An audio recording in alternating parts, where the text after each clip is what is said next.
Hello friends, कैसे हो? I hope आप अच्छे होंगे। हम इस वीडियो में देख रहे हैं, ये आपके हिंदी लैंग्वेज का क्वेश्चन पेपर है जो आपका ये एग्जाम हुआ था रीट 2012 का ये क्वेश्चन पेपर है। ठीक है, तो इसमें देख लेंगे जो लैंग्वेज फर्स्ट लेते हैं ना, यानी आप ऐसे बोल सकते हैं जैसे भाषा फर्स्ट चूज करते हैं जो हिंदी के रूप में, तो ये उन्हीं से संबंधित क्वेश्चन है।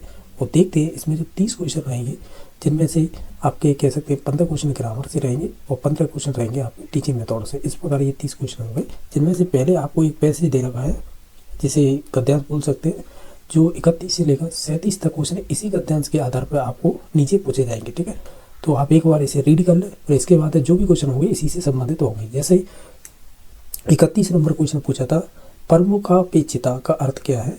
अगर देखें तो इसका होता है दूसरों से आशा रखना। ठीक है, तो ऑप्शन नंबर ए सही हो जाएगा। जो प्रमुखापेक्षिता है, ये शब्द है, ये बना है पर प्लस मुख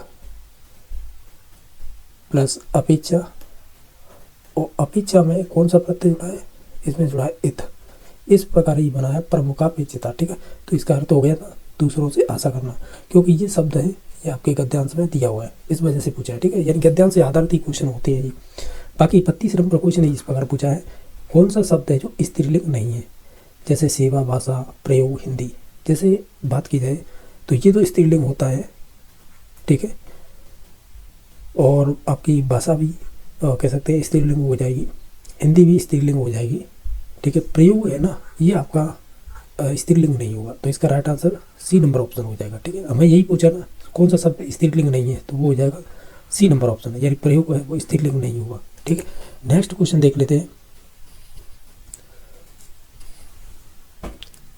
नेक्स्ट क्वेश्चन नंबर है जो 33 नंबर है, वो इस प्रकार पूछा है, ये कह रहा है कि इस गद्यांश में प्रयोग अर्थ शब्द का अर्थ नहीं है, यानी आपको एक तरह से ये अर्थ शब्द है ना, इसका कौन सा इसमें से अर्थ नहीं होगा वो चूज करना है। जैसे आशय होता है, यानी अर्थ का मतलब आशय होता है, और अर्थ का ये मतलब होता है, और अर्थ का मतलब भी अभिप्राय होता है एक तरह से। इसका ऐसे कह सकते हैं, ऐसे कहाँ कहाँ पे यूज करते हैं, सिमिलर वर्ड बोल सकते हैं ऐसे कि अर्थ का मतलब आशय भी होता है, मतलब भी होता है, अभिप्राय भी होता है, लेकिन धन नहीं होता है।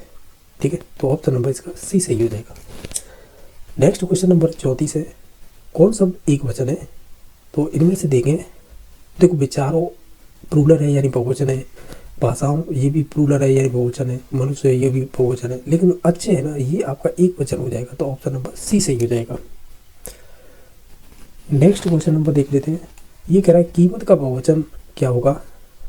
अगर इन सभी ऑप्शनों में देखें, देखो इसमें से हो जाएगा बी नंबर सही, यानी कीमतों, ये वाला होगा ना कि ये वाला। ठीक है, और ये होंगे नहीं क्योंकि ये सभी गलत दे रखे हैं, तो ऑप्शन नंबर 2 सही हो जाएगा।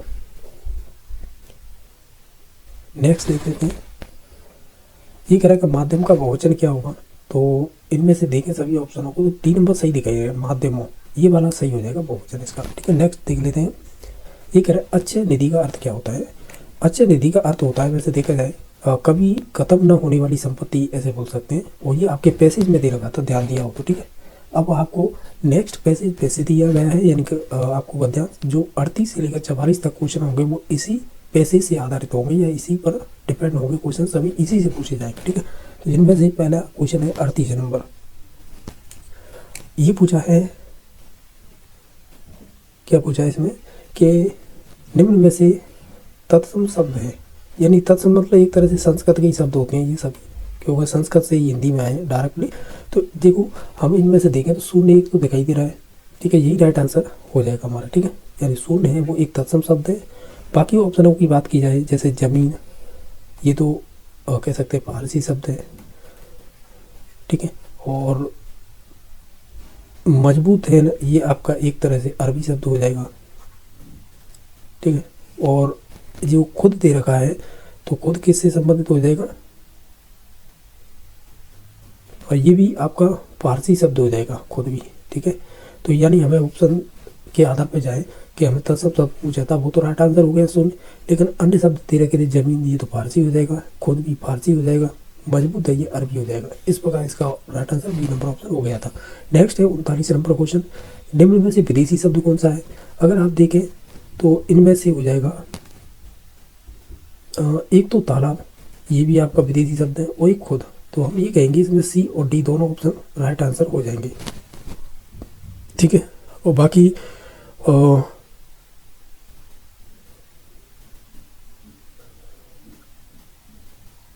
ठीक है, बाकी जैसे पेड़ है और खंड है तो ये विदेशी शब्द नहीं होंगे। जो विदेशी थे वो हो जाएंगे तालाब और खुद। ठीक है, तो यानी विदेशी हमने यहाँ पे भी तो देखा था, ये खुद यहाँ ऑप्शन में दे रखा है, तो ये फारसी शब्द है। ठीक है, हमें विदेशी पूछा था तो इससे भी लिंक कर लेते तो आसानी होती। बाकी हमने देख लिया इसका सी और डी होंगे विदेशी शब्द। ठीक है, नेक्स्ट है जमीन का पर्यायवाची नहीं है इसमें, अब वो चूज करना है। तो इसमें से ऑप्शन नंबर सी सही हो जाएगा। बेटअप, बेटअप मीन से होता है एक तरह से वृक्ष बोल सकते हैं या पेड़ बोल सकते हैं, और भी इसके कह सकते हैं पर्यायवाची शब्द हो जाएंगे। जैसे कि बात करें हम, जैसे तरु बोल देते हैं, यानी हमने वृक्ष बोल दिया, पेड़ बोल दिया, पादप भी कह देते हैं सही। ठीक है, और तरु, और क्या कह सकते हैं वृक्ष को, पर्णी बोल देते हैं। हालांकि पर्ण है ये शब्द है पत्ती के लिए यूज होता है, लेकिन पर्णी भी आपका कह सकते हैं पादप का ये पर्यायवाची हो जाएगा।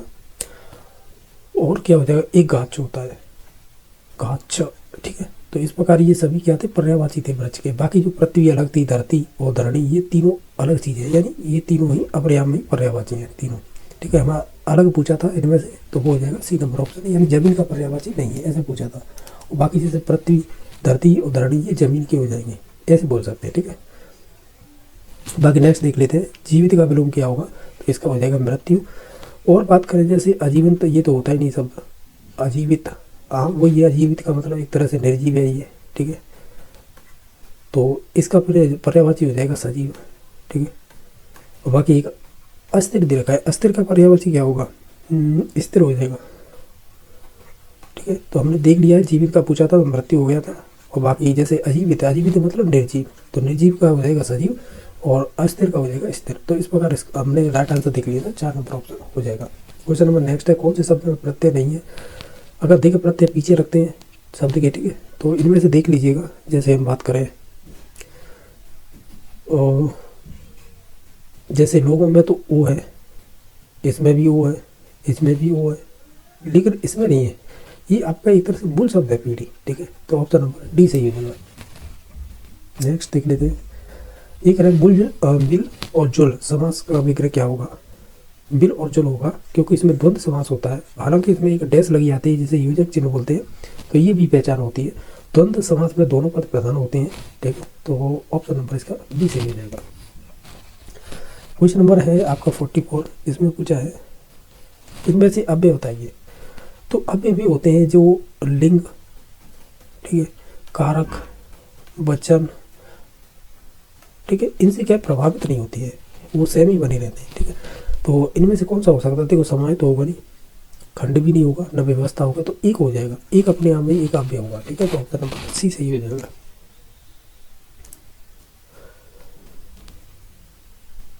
नेक्स्ट देख लेते हैं क्वेश्चन। अब ये यहाँ से आगे टीचिंग मेथड से संबंधित क्वेश्चन होंगे स्टार्ट, क्योंकि अब तक थे वो सभी क्वेश्चन थे वो आपके ग्रामर से ही संबंधित थे। तो नेक्स्ट क्वेश्चन है, सुरत लेख से किस कौशल का अधिक विकास होगा। यानी यहाँ पर सुनकर लिख रहे हैं या लेखन कर रहे हैं, तो निश्चित होते हम ये कहेंगे कि सुनकर जो हम लेखन करेंगे ना वही हमारा अधिक विकसित होगा। तो ऑप्शन नंबर ए सही हो जाएगा। नेक्स्ट है 46 नंबर, कौन अशुद्ध वर्तनी का कारण नहीं है इनमें से। तो देखो लेखन की असावधानी अगर करेंगे तो निश्चित तौर से ये आपका अशुद्ध वर्तनी होगा। यहाँ पे अशुद्ध उच्चारण करेंगे तो भी होगा, व्याकरण का अगर कम ज्ञान है तो भी करेंगे, लेकिन जलवायु से कोई मतलब नहीं है। ठीक है, हमारा यानी अशुद्ध वर्तनी का कारण नहीं है तो हम कहेंगे जलवायु, इसका राइट आंसर हो जाएगा। बाकी 3 दे रखे थे ए सी डी, ये दे रखे थे आपके अशुद्ध वर्तनी के कारण। नेक्स्ट क्वेश्चन नंबर है 47 कि अच्छी परीक्षा में आवश्यक क्या चीज़ होती है। तो हम ये कहेंगे उसमें विश्वसनीयता भी हो, विविधता भी हो और वस्तुनिष्ठता, ये सभी चीज़ें होना जरूरी है। या तो अच्छी परीक्षा के लिए आवश्यक बोल सकते हैं या उत्तम परीक्षण के लिए, तो ये भी क्वेश्चन बना है, तो ये भी ध्यान रखना है। ठीक है, तो उत्तम परीक्षण के लिए भी ये इंपॉर्टेंट होते हैं और आपकी अच्छी परीक्षा के लिए भी आवश्यक होते हैं, तो दोनों के लिए इसका क्वेश्चन नंबर है आपका 48 नेक्स्ट कि मूल्यांकन उपयोगी है किन के लिए। तो ये 4 ऑप्शन दे रखे हैं, जैसे कि विद्यार्थियों की प्रगति जानने में, या विद्यार्थियों की कक्षा की उपस्थिति जानने में, या विद्यार्थियों के आचरण को जानने में, या इनमें सभी में। हालांकि देखा जाए तो हम मूल्यांकन उपयोगी होगा तो विद्यार्थियों की प्रगति जानने में होगा, यानी हम ये कहेंगे बच्चा मतलब कितना टॉपिक होगा, सीखा है या नहीं सीखा, उनकी प्रगति जानने के लिए किया जाता है मूल्यांकन। ठीक है, यानी उपयोगी रहेगा, तो ऑप्शन नंबर 1 सही हो जाएगा। क्वेश्चन नंबर नेक्स्ट है, यदि कोई विद्यार्थी अशुद्ध लिखता है तो आप क्या उपचार करेंगे। तो एक तरह से देखो, अशुद्ध लिखता है तो ये तो हमें उसकी कमी का मतलब मालूम हो चुका है, तो अब हम उसका उपचार करेंगे ना, तो उसके लिए उपचारात्मक शिक्षण देंगे, ठीक है। तो ये ऑप्शन नंबर बी सही हो जाएगा।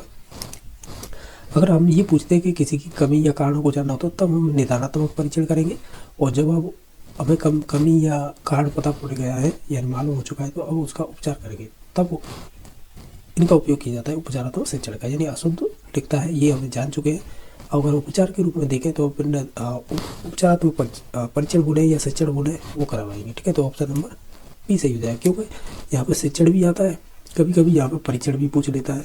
हालांकि दोनों में अंतर होता है, लेकिन एग्जाम में पूछे हुए क्वेश्चन है ये, ठीक है।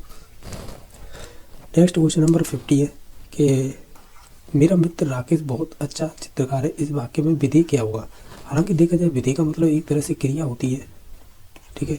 एक और शब्द मिलेगा उद्देश्य, उद्देश्य का मतलब होता है, ऐसे बोल सकते हैं हम, उद्देश्य का मतलब होता है एक तरह से कर्ता, ठीक है। तो हमें पूछा है विधि, विधि का मतलब क्रिया, तो इसमें क्रिया देखो ये तो सब्जेक्ट हो गया यानी कर्ता, कर्ता का विस्तार रूप ये हो जाएगा।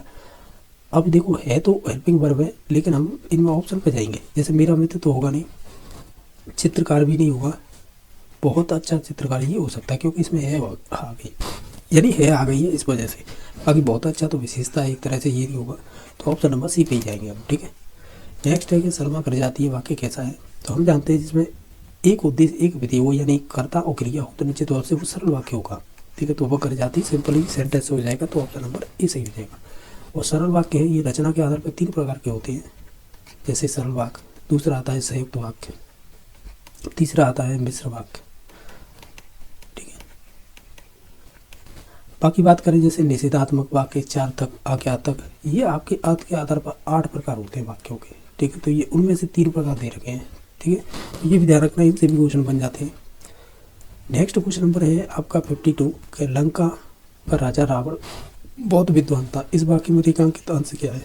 यानी रावण तक हो रहा है, रावण क्या है एक तरह से सब्जेक्ट है, सब्जेक्ट भी से करता है, तो करता है रावण, रावण किसी का पर्टिकुलर नाम है, तो निश्चित तौर से ये संज्ञा पदबंध हो जाएगा। वैसे देखा जाए तो ये डिपेंड किया जाता है सेंटेंस में कि पूछा क्या जा रहा है और जिसके बारे में बात हो रही है तो वही होता है इसमें। जैसे संज्ञा पदबंध है तो यहाँ पर रावण की बात हो रही है, अगर किसी विशेषण की बात हो तो विशेषण पदबंध हो जाता, या किसी सर्वनाम की बात होती है सर्वनाम पदबंध हो जाता है, जहाँ पर क्रिया की विशेषता बताई जाती है तो वहाँ क्रिया विशेषण पदबंध हो जाता है, ये डिपेंड करता है, ठीक है। तो ऑप्शन नंबर इसका सी सही हो जाएगा। क्वेश्चन में नेक्स्ट है पारा उतरना, मुहावरे का अर्थ क्या होगा। एक तरह से हम ये कहेंगे कि क्रोध कम हो जाना, एक तरह से यही राइट आंसर हो जाएगा। बाकी 54 नंबर क्वेश्चन है आंख फेर लेना का अर्थ क्या होता है। हम ये कहेंगे कि आंखें फेर लेने का मतलब होगा मुहावरे का यहाँ पे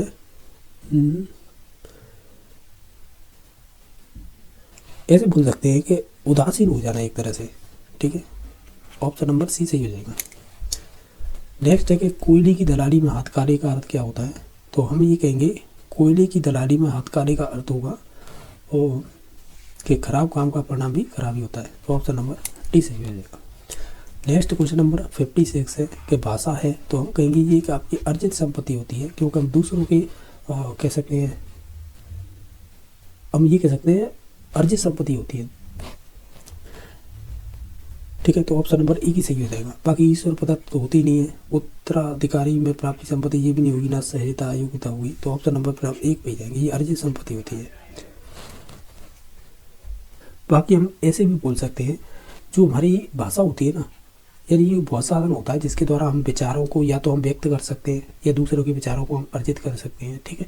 और बाकी ये देखा जाए भाषा के 3 प्रकार माने जाते हैं। अगर हम हिंदी की बात करें, हालांकि ऐसे पूछा तो नहीं जाता, फिर भी जैसे मौखिक हो गया, ठीक है, और दूसरा हो गया लिखित, तीसरा हो गया सांकेतिक। ये वाला क्वेश्चन तो बन जाता है सांकेतिक भाषा वाला, ठीक है। तो ये ध्यान रखना जो संकेतों के द्वारा हम समझते हैं, जैसे कि रेड लाइन आ जाती है, जैसे सड़कों पे जो भी चलते हैं तो जो भी इंडिकेटर होते हैं रेड वाले, यानी जो ऐसे क्या बोल सकते हैं जो सड़कों पर लगे रहते हैं, तो उन्हें साधन रुक जाते हैं, और ग्रीन हो जाए तो चलने लग जाते हैं। तो इस प्रकार की जो सांकेतिक भाषा होती है, या कहीं पर बोर्ड पर कुछ लिखा हो जैसे दाईं ओर ये चीज़ है बाईं ओर ये चीज़ है, तो वो भी सांकेतिक भाषा में ही आएगी, ठीक है। तो ऑप्शन नंबर इसका ए हो गया था। नेक्स्ट है 57 नंबर क्वेश्चन, भाषा शिक्षण में बहुमुखी प्रयास का अभिप्राय क्या होगा। तो हम ये कहेंगे बहुमुखी का मतलब होगा कि सभी विषयों के शिक्षण में भाषा पर बल देना, ये सही होगा। ठीक है, आगमन विधि का प्रयोग होगा नहीं, तकनीकी का प्रयोग भी नहीं होगा, अनेकों अध्यापकों द्वारा भाषा शिक्षण ये भी नहीं होगा। तो ऑप्शन नंबर सी सही होगा, सभी विषयों के शिक्षण में भाषा पर बल देना, एक तरह से यही होगा बहुमुखी प्रयास। ठीक है, भाषा शिक्षण का। तो ऑप्शन नंबर सी सही होगा।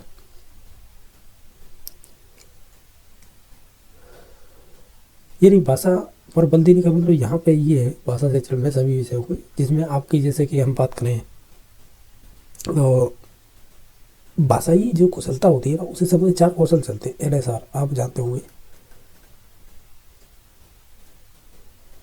LSRW ये वाले होते हैं, यानी सुनना और भाषण, यानी लिसनिंग, स्पीकिंग और रीडिंग और राइटिंग, ये वाले क्रम होते हैं, इन्हीं क्रम में होता है ये।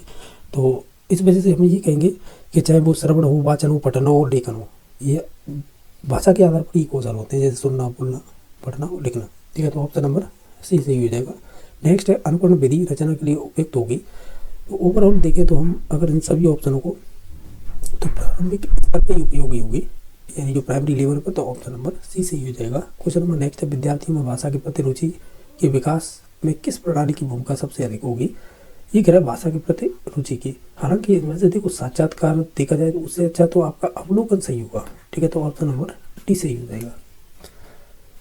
देखो कन्फ्यूजन करने के लिए उसने देखो प्रश्न उत्तर भी दे दिए, साक्षात्कार भी दे दिया, भाषण भी दे दिया, लेकिन हम अवलोकन पे ही जाएंगे। ठीक है, नेक्स्ट है कि भाषा कौशलों की संख्या कितनी होती है, वो 4 होती है। वो कौन कौन से होंगे, वही है लिसनिंग, स्पीकिंग, राइटिंग, राइटिंग और रीडिंग होगा ये। और 4 नंबर पर आएगा राइटिंग। ऐसे बोल सकते हैं सुनना और भाषण और पढ़ना और लिखना, ऐसे बोल सकते हैं। ठीक है, यही LSRW क्रम होगी चारों। ऑप्शन नंबर बी सही हो जाएगा।